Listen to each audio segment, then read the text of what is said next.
Ron, pretty good road trip for the hockey club. How important was that power play, at least initially tonight, to get you back into the game and your guys on the right track? No, that was huge. Our power play has been good, but it's also the timing of it. We've scored a number of goals in the first period when we needed them. Our power plays answered the bell. It was sharp all night. We had a number of scoring chances.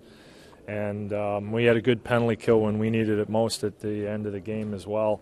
It could have made it 4-3 with 3 minutes to go or something like that. So special teams got the job done, and I thought we skated really well. It really helped. I mean, we missed David Steckel, but getting Grabble back into the lineup added a little bit more speed and gave me some options as well. I like the way you guys are developing this killer instinct, Ron, putting the foot on the throat, so to speak. Yeah, no, it's we're one of the few teams that actually hasn't blown a third period lead, I believe. So I think we're pretty comfortable. We know what we have to do going into third periods, and we're getting better at it too. And this is a 30-year lineup. Watching.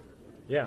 So, but the guys who've come in have shown that they belong in the NHL too. So later on we'll have some tough decisions, but we can really build a pretty balanced group of four lines that can go on the attack, hold on to the puck, and make plays. That's a coach's dream to have a lineup like that. Does that just demonstrate the depth of the organization, that you can have all these injuries day in, day out, and you have plug in a Keith Ollie and play 20 minutes? We've kept basically our top scorers intact and the top defensemen as well. So all we ask everybody who comes in is to understand what our identity is and identify with it and play to it, and we've done that really well. Great situation, I guess, for you to be able to kind of ease Grabble back in and not have to put him back out for heavy minutes. I don't know what the minutes were, but probably around 10 or 11. And then the Monsters played really well. We only had to make a couple really hard saves tonight, and that gives us the opportunity to make sure whenever we decide Rhymes has the conditioning to go back in, that he'll be 100% ready to go. The redirect skill set from Joey Crabb has been much appreciated, I guess, on this trip. Yeah, no, he's scored some nice deflections, and that's something we've been working on. Net front presence and our defensemen moving a little bit more along the blue line than we have in the past. But a lot of them have the ability to do it, which we haven't had before.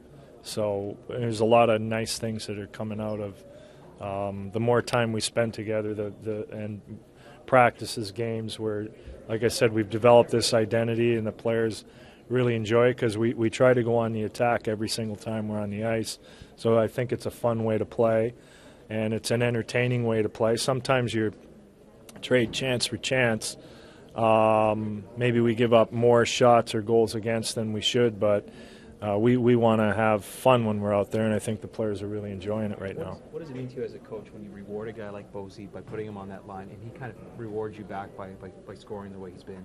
Yeah, no, that's just how we handle. We try to handle all our players. That meritocracy. If you're playing well, you're going to get bumped up in the lineup. If you're not, you could slide down a little bit. It could be for a game or two, whatever. It's just you play the best players and put them in the positions that are going to succeed. That's what my job is. It's been a lot of years, but you played a groundbreaking part with this organization. Is it special at all to win in here still? Yeah, but it doesn't quite feel the same. Well, amazingly, after 20 years, there's one guy over there still playing, and that's Teemu. I look over and I'm going, my God, he looks like he's the same age as when I was coaching him 18 years ago or whatever. But other than that, the dressing rooms have changed. It's different. It's always nice to come to Southern California with the weather we've enjoyed the last couple of days and energized our team. Ron, you guys did a good job of keeping the Gets Left line in check tonight. Yeah, that was just basically four defensemen. It was Keith Ollie and Dion and Luke and Jake Gardner did a great job with those guys. And it didn't matter which forward line was out there. When the defense plays that well, the forwards are learning how to play in their own end. So, they always present problems. You're always nervous when they're on the ice, there's no doubt, but we did a good job against them. Do you have an update on Gunnarsson and Stuckel, Ron? They're day to day. Gunner probably could have played, but I elected to. He'd be better off if he waited till Wednesday. I expect him to play on Wednesday, and the same thing with Stex. I expect him to be ready for Wednesday too.